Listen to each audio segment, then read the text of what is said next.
Hey traders, welcome back to the weekly Forex Forecast. Next week is a big week because we've got 3 interest rate decisions coming up. The biggest of which is FOMC on Wednesday.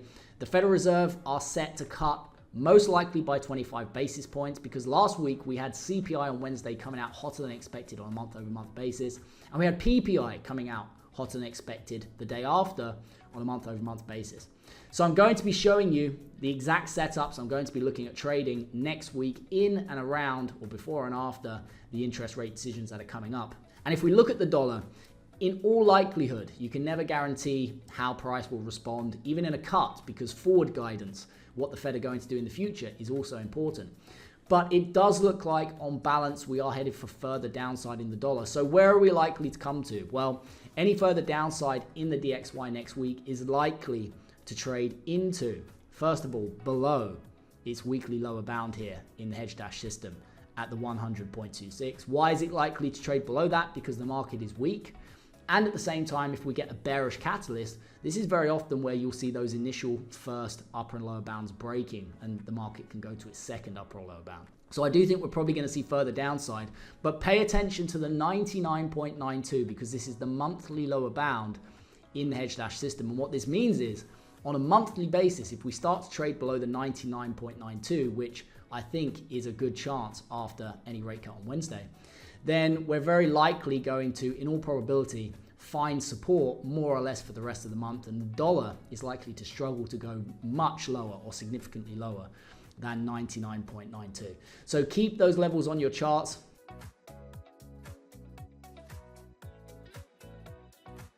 Okay, so moving on to the portfolio selection part, and what's the top long short idea going into this week? Well, for those of you who watched last week's video, it's actually fairly unchanged. I mean, the Japanese yen and the Swiss franc are still the #1 long ideas. And to the short side, we have the Australian dollar, the Canadian dollar, the New Zealand dollar. So we're starting to see these commodity currencies pulling to the downside.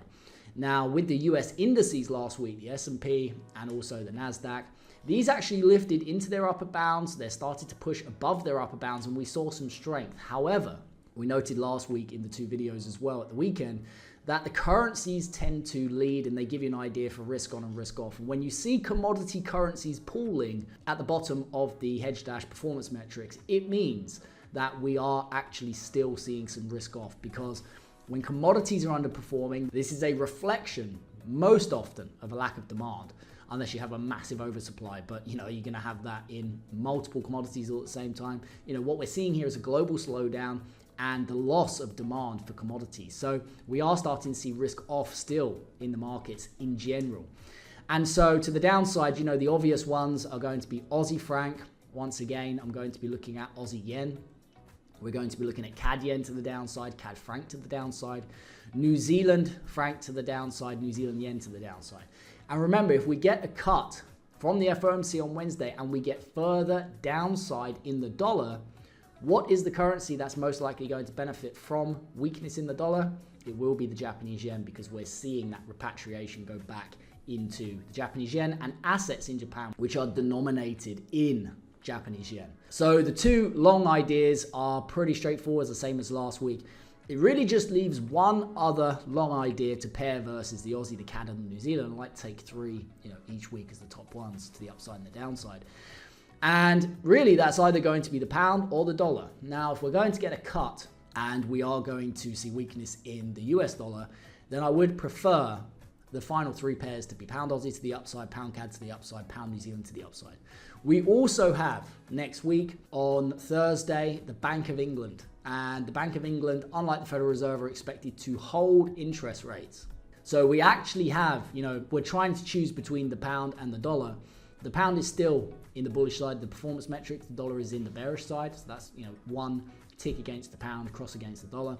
But then also we've got 2 interest rate decisions where the Fed are expected to cut and the Bank of England are expected to hold. So I do think the pound is the best 3rd long idea heading into next week, and we're going to be looking at the pound pairs. We'll also look at 1 or 2 US dollar pairs as well for after FOMC next week, if we can get some opportunities post the interest rate decision from the Fed.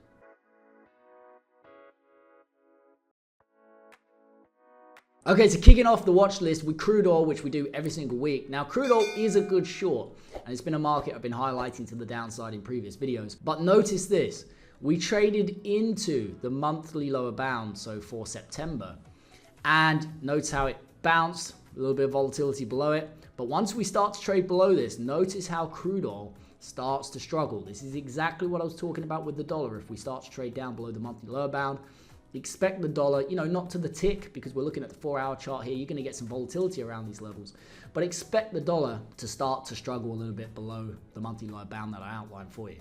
Now, the second thing to note is when you trade into monthly levels like this, very often the market bounces and pulls back and hits the weekly in the other direction.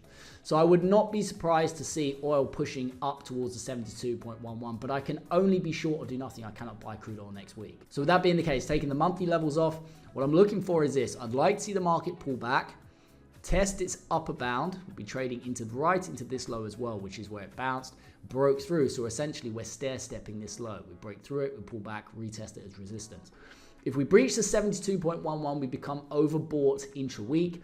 This is where I'm going to be stepping in real time. I do this every single day with GMT members, and I'll be looking at shorting this for 1 to 2 days worth of downside. If I get involved here with a short, or even if I don't, and the market blasts through, the second place I'll be looking for a potential short opportunity is the 74.98, because once we breach this level, the second level, we become extremely overbought intra-week. The odds jump of a reversal from roughly 7 out of 10 to 9 out of 10. So this would be the second place, whether I'm short and managing, risk managing a losing position, or whether I'm not short already and this is an initial position. Above the 74.98 is the second place. I'll be looking for a 1 or 2 day reversal in crude oil next week. And the final thing you can look for, of course, is the 30 moving average here. If you start to push up towards its upper bound, and instead of taking out the upper bound, you start to trade back below the moving average, you can look for that bear flag setup, kind of tucks back into the moving average, down to the lower bound intra-week at the 66.36. And that is a great profit taking opportunity below there, because you then become oversold intra-week in crude oil below the 66.36. Kicking off the Forex markets then with the yen pairs, and we do also have a Bank of Japan interest rate decision next week on Friday. The Bank of Japan are expected to hold, and they explicitly came out and said they want to see how the market reacts to the Fed before they start to continue their rate hiking cycle. This does actually put a 50 basis point cut from the Fed and a rate hike out of Japan into the same window around the election or post the election. And this is exactly the conditions that caused the previous yen shock to take place, which of course sunk markets about 10% in the US. If you want to know more about that in detail, I did do a video on it on YouTube during the week last week. You can click this link, open it up in a new tab, and you can watch that video afterwards if you want to know more about this convergence of a 50 basis point cut from the Fed and a rate hike out of Japan, and the risk that they're going to cause another yen shock. But coming into today, just focusing on the yen pairs themselves, you can see any pullback in the yen here is something I need to be looking at being short or doing nothing. I cannot buy Aussie yen next week. So if this market pulls back, what I want to see is, I want to see this market pull back, breach the 96.26. Above here, we become overbought intra-week. And this is where I'll be looking for momentum to slow on lower time frames and looking for a 1 or 2 day reversal. Again, looking to capture roughly 1 to 2 days out of 5 in each of these pairs. And if you break through here, and again, whether I'm short or not, I will be looking for a second short opportunity above the 98.11. Although the upper bounds, these gold levels, are not expected to be tested, they're very good backup levels. So if we break through here, it's a great area to risk manage an initial losing position with another short, or an initial position to the downside for 1 or 2 days. And if we start to pull back and we correct, and as always, you start to break back down below the moving average and kind of settle into it, that gives you your bear flag setup down to the lower bound at the 92.56. Next is CAD yen. Again, I can be short or do nothing. I do think there's a very good chance we're coming down to the prior low, and the weekly lower bound sits right at this low. So I would say whether it's next week or over the back end of this month, I do think we're heading down to that major prior low in these yen pairs. What I would like to see is, I'd like to see this market snap back, breach the prior high, trade above the 105.50 intra-week, and especially if we start to take out prior resistance areas like this. So areas in the past where the market tested and then sold off. If we start to trade into these above the 105.50, we're now overbought intra-week and we're trading into prior resistance areas. This would be a great place, and I'm going to be looking for a 1 or 2 day reversal to the downside if we start to breach this level. If we blast through here for whatever reason, unexpected as it is, and we take out the 107.33, whether I'm short, I'm managing a losing position, or I'm just looking for an initial position from here, I'm going to be looking for a 1 or 2 day reversal from this area. And the third thing, of course, as always, if you just kind of pull back, settle into the moving average and you start to reverse, that's where you can look for that intra-week bear flag setup. I primarily like to look for fading because that's where high probabilities are, and it's much easier to do. It's much more relaxing way of trading. But many of you do trade intra-week Fibonacci stuff. That's fine. That would be the opportunity to look for that into the 101.83. Okay, so wrapping up the yen pairs with New Zealand yen. This is my third favorite yen pair heading into next week. Again, we're kind of trending to the downside. I would really ideally like to see this break higher. Breach the 88.44. We become overbought intra-week. Take out the prior high and the prior low. There's a nice little kind of resistance and support area here. This would be where I'd be looking for momentum to slow on lower time frames, and then those reversals for 1 or 2 days down. If we blast through here and take out the 90.16, we become extremely overbought intra-week on a market which otherwise should really be heading lower over the next few weeks. So this would be the second place I'd be looking for a 1 or 2 day reversal. And finally, if you pull back, maybe even cross the moving average, but you don't get all the way to the upper bound, then it starts to cross back over. This would be the kind of bear flag setup you can look for intra-week. And in that case, if we fail to take out the upper bound, you can look for the 84.99 as a profit taking target to the downside next week. Okay, so moving on to the Swiss franc pairs, starting with Aussie franc. Again, I can either short this market or do nothing. Buying this is not an option for me. We pushed into the upper bound actually last week. I did short this in real time with members, didn't get really anything out of it, unlike CAD franc, which was a great short last week. But this kind of pushed up and it just kind of settled, didn't really go anywhere. But I'm looking for the same again this week. It's already above its 30-period moving average. So if we start to pull back further and we take out the 0.5768, we become overbought intra-week, and I'm going to again be looking for a 1 or 2 day reversal to the downside in Aussie franc. If we blast through here for whatever reason, as unexpected as it is, but we do have FOMC, so we've got a big catalyst coming up next week. If we do blast through, whether I'm short or not from the first upper bound, I will be looking for a potential 1 or 2 day reversal to the downside at the 0.5846.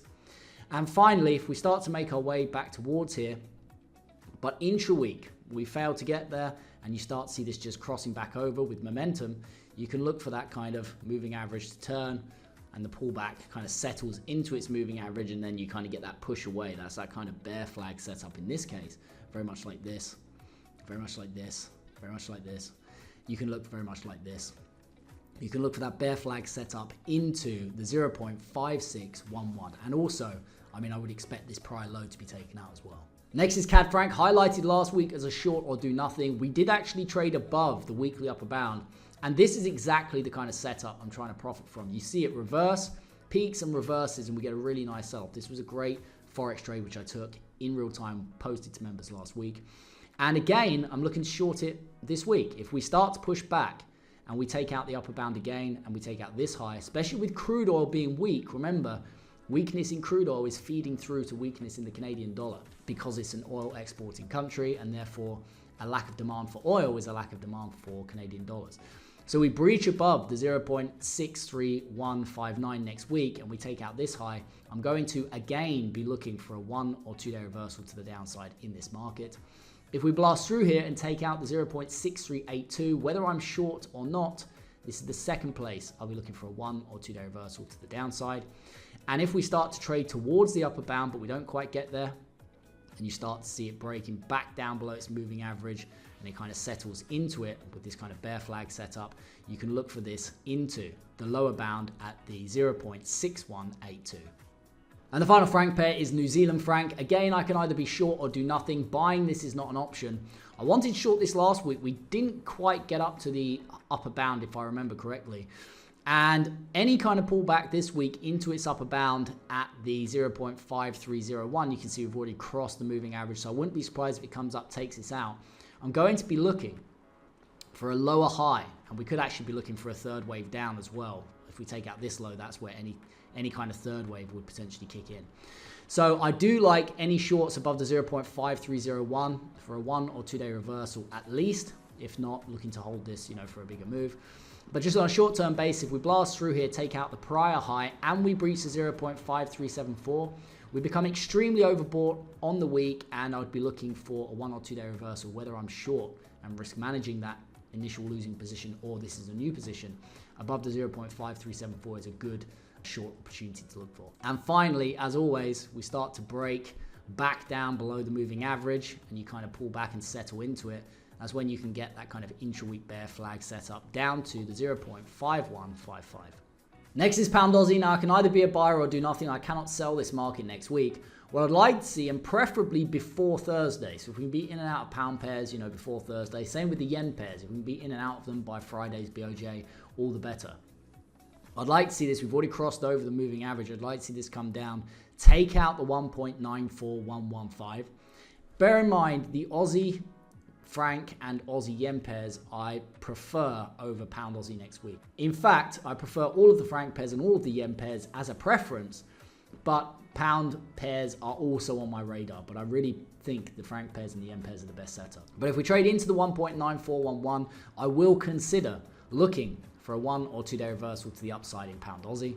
If for whatever reason, as unexpected as it is, we blast all the way down to the 1.9235, whether I'm long or not, this will be the second place next week. I'll be looking for a 1 or 2 day reversal. And if we start to trend down, but instead of taking out the lower bound, we trade back above the moving average, and it just kind of settles into it, and you get that kind of bull flag set up. You can look for a really nice target at the prior high and the 1.9763 to the upside. Next is Pound CAD. I can either be a buyer or do nothing. Selling this market is not an option for me. If this market pulls back next week and we trade back down below the lower bound at the 1.7727, this is where I'd be looking to buy the dip for a 1 or 2 day reversal to the upside in Pound CAD. If we blast through here and we fail at this level for whatever reason, even though it's unexpected and we come down, take out the 1.7598, we turn extremely oversold intra-week, and so this is the second place I'd be looking for a 1 or 2 day reversal to the upside, whether I'm long or not. And finally, you can see we've already broken above the moving average, so you can look for that kind of bull flag setup intra-week. Maybe it pulls back, settles here, and then starts to break out. If you get that kind of bull flag setup, you can look into the 1.7986 as a great profit-taking opportunity in Pound CAD to the upside next week. And finally, we have Pound New Zealand, and we actually have a really nice technical pattern setting up as confluence with the lower bound here, because we have this low, then we make a new low, and if we come back and we breach in Pound New Zealand the 2.1111, this actually sets up a textbook inverse head and shoulders, because we come down and we take out the left shoulder over here, but at the same time we turn oversold intra-week. So this would be a great place to look for a 1 or 2 day reversal to the upside in Pound New Zealand. And also, I mean, if you held this and you break this high over here, this actually turns into a potential third wave. That's what inverse head and shoulders usually transform into. If they succeed, you get a failure over here, and then you rally, that's your third wave to the upside, which is what risk off. If we get a bigger upside move in Pound New Zealand, this is risk off conditions overall. And the second thing you can look for, if we break through here, might already get long and then it just moves against me and we take out the 2.0909, we turn extremely oversold intra-week. This would be the second place, whether I'm risk managing a losing position or looking for a new entry. This would be the second place I look for a 1 or 2 day reversal. And finally, we start to make our way down, but instead of taking out the lower bound, you get that break back above and you get this kind of consolidation breakout. The moving average follows it up. You can look for that pullback and that bull flag setup into the upper bound and the profit target. Great intra-week profit target to the upside at the 2.1516. Wrapping up the Forex pairs then with a couple of the dollar pairs. This is what I'm going to be looking for on FOMC next week. Bear in mind the dollar pairs are unlikely to do anything really significant before Wednesday's meeting. So what I'd like to see is, I'd like to see this, kind of chopping around into Wednesday, and then the 3 different outcomes from FOMC. This is what I'll be looking for. If we get a neutral outcome, they cut 25 basis points, is expected, no real surprise rhetoric or anything else, and we get some volatility, but we don't get anything kind of crazy, I'm just going to be looking for a standard setup. So I'll be looking for US dollar yen to pull back, breach the 143.35, and I would be looking for a 1 or 2 day reversal, especially if we start to take out these highs, to the downside in US dollar Japanese yen. If for whatever reason we get a very bullish outcome for the dollar, it's unlikely, not my base case, but let's say for whatever reason, reactively, we're surprised by, a particularly bullish outcome from FOMC. They cut 25 and then they say, they're worried about inflation picking up, so they're unlikely going to cut, any time again in the near future. Again, I don't think that's going to be said. Just giving you an example of, something that may see a rate cut coincide with a rally, in a currency. But let's say reactively, because we want to be prepared really for all events, we get a strong dollar for whatever reason. We see the US dollar yen pair break above the first upper bound and trade into the 14585. And perhaps, you think it's not that bullish and you short it once and you're on the wrong side of it and you just risk managing it from up here. But this would be the second place. I'll be looking for a 1 or 2 day reversal to the downside, especially if we get a big push up. This would be where I'd be looking to short because the yen itself is strong. So even if we get a bullish US dollar, near term, it should kind of start to hold and fade. So those are the things I'll be looking for in a neutral or bullish outcome from FOMC for the dollar. And what you may also see, which is more likely than a bullish outcome, is you see the market chopping around. Maybe it crosses over its moving average and it's up in this area. And then you get the bearish catalyst. It sells off and then very often it pulls back and you get that follow through sell off, that kind of bear flag into the 138.35, and that would be, of course, on a bearish US dollar outcome from FOMC. Next is euro dollar. Now we cover euro dollar every single week, so I do prefer US dollar yen and US dollar franc.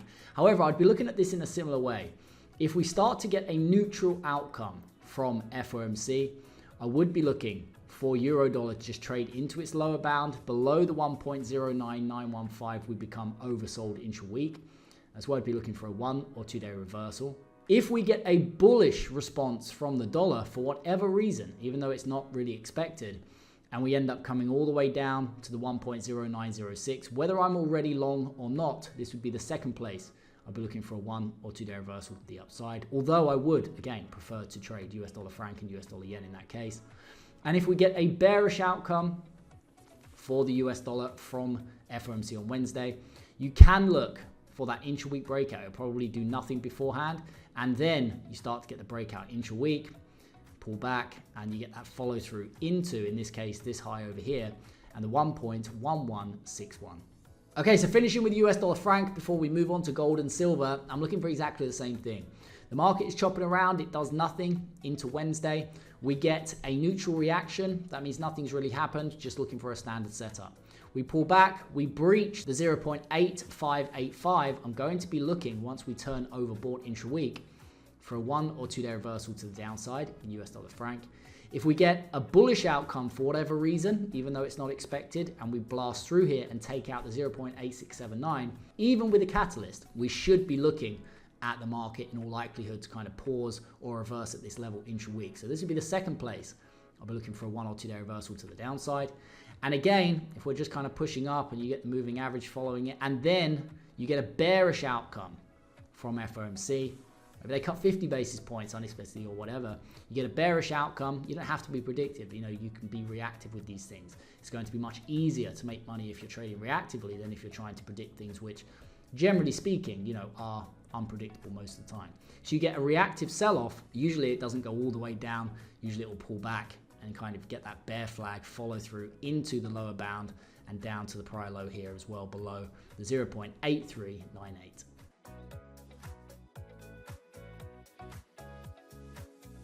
Wrapping up the video then with gold and silver, and both of these actually look like good long plays next week. Rate cuts are bullish for gold, they are bullish for silver, especially, you get a weaker dollar. This is a tailwind.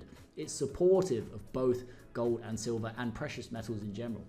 So I can only be a buyer or do nothing. What I like about gold is we've got this consolidation, and you can see we break out with momentum. And part of this is, anticipation of these rate cuts. And if we pull back and we kind of bear flag into the 2523.71, not only do we become oversold intra-week, giving us a great buy the dip opportunity, but we trade right back into the top of this consolidation pattern. You see that all the time. Breaks out, pulls back, tests it, and then rallies. So that would be a great opportunity. Below the 2523.71, this would be an area I would be looking for at least a 1 or 2 day reversal to the upside. Probably take out the prior high if you do get that, because it's kind of a big bull flag. If for whatever reason, and very, very unexpected, but if for whatever reason as a backup, we fail here, we pull back, let's say I step in and buy this at 2523.71 and we continue to sell off for whatever reason, we take out the 2468, this would be the second place. I'd be looking for a 1 or 2 day reversal to the upside in gold, and probably I would already be long. If we take out this bound next week, I'm probably going to already be long here, so that would just be a risk managing. But the third thing you can look for, of course, is if we pull back, we trade into the moving average. Perhaps we don't come back and test below here. This would be the second place you could look for that bull flag into the upper bound at the 2634.30. And last but not least is silver. Now, silver is also a buying opportunity going into this week for me. I can either be long or do nothing. I cannot sell it. And you can see last week we had a very significant technical breakout. This is an inverse head and shoulders. It's not textbook, but you can see there's your low. We push up, we pull back, we attempt to make a new low, we fail. And now look at this momentum. We take out the prior high. This is how you get third waves coming in. We could very well be looking at a third wave here and further upside in gold and silver for the next, month or so. Now, any pullback in silver, and you can see again responding already, anticipating these rate cuts, any pullback is going to be viewed as an opportunity below the 2929 to look for a 1 or 2 day reversal to the upside. Again, if we do that, very good chance we take out the prior high. We've got this kind of big bull flag set up, and we may even stair step this breakout. You see that? Breach 29.29, become oversold intra-week in a market we should be looking to be long. Stair step the prior high, that'd be a great opportunity for a 1 or 2 day reversal. Again, very unexpected, but if that level fails for whatever reason, and I'm already involved, let's say, this would be the second place below the 27.88.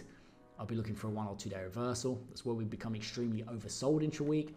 And as always, you may just pull back, consolidate, and it may be the case that you just settle very much like this. You kind of just consolidate and settle into the moving average, and that will give you your bull flag setup into the 32.12. So that is it from me for today, guys. As always, I hope you enjoyed today's video, and if you did, why not consider joining us in the GMT training room each day, where I look at the best markets as well as sharing real-time setups that I'm personally looking at trading with members as part of our GMT training program. Don't forget, you can also get a 2-week free trial to the cutting-edge hedge-trading app used in today's video by heading over to www.hedge-.com. Access to the cutting-edge hedge-platform is included with every GMT membership.